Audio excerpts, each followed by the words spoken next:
మీరందరూ కూడా 5 సంవత్సరాలు చాలా ఇబ్బందులు పడ్డారు. నేను అడుగుతున్నా ఇక్కడే వాళ్ళని, 5 సంవత్సరాల్లో ఎప్పుడన్నా నవ్వారమ్మా మీరని అడుగుతున్నా. ఇంట్లో అయినా ఆనందంగా ఉన్నారా అని మిమ్మల్ని అడుగుతున్నా. రోడ్డు మీదకి వస్తే తిరిగి ఇంటికి పోతామని భరోసా మీకుందా అని అడుగుతున్నా.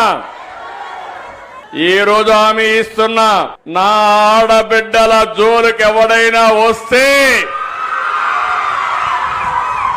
తాట తీస్తా. మీరు నిర్భయంగా ఉండొచ్చు. మీరు ఒకసారి గుర్తుపెట్టుకోవాలి, నాకు మీ మీద ఎక్కడా లేని అభిమానం ఇప్పుడు కాదు, 30 ఏళ్ల నుంచి ఇదే పని చేస్తున్నా.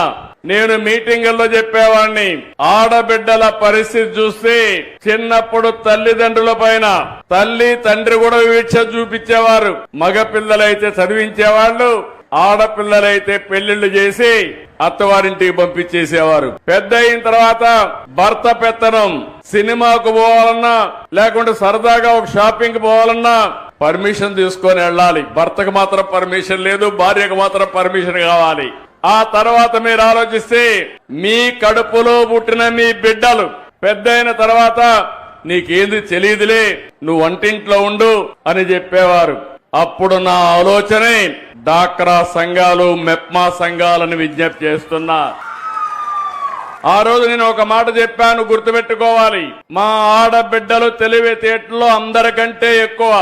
ఒక విధంగా చెప్పాలంటే ఈ రోజు మీరు ఆర్టీసీ బస్సుల్లో చూస్తున్నారు. నేను ఆ రోజు ఉద్యోగాల్లో కాలేజ్ సీట్లో రిజర్వేషన్లు పెట్టాను, 33% పెట్టాను. ఆర్టీసీ బస్సుల్లో కండక్టర్లు, డ్రైవర్లు కూడా రిజర్వేషన్లు పెట్టాను. నా ప్రయత్నం ఫలించింది. కండక్టర్లు మాత్రం వచ్చారు, డ్రైవర్లు మాత్రం రాలేదు. తొందరలో ఆర్టీసీలో డ్రైవర్లుగా కూడా మా ఆడబిడ్డలు వచ్చే పరిస్థితి వస్తుంది.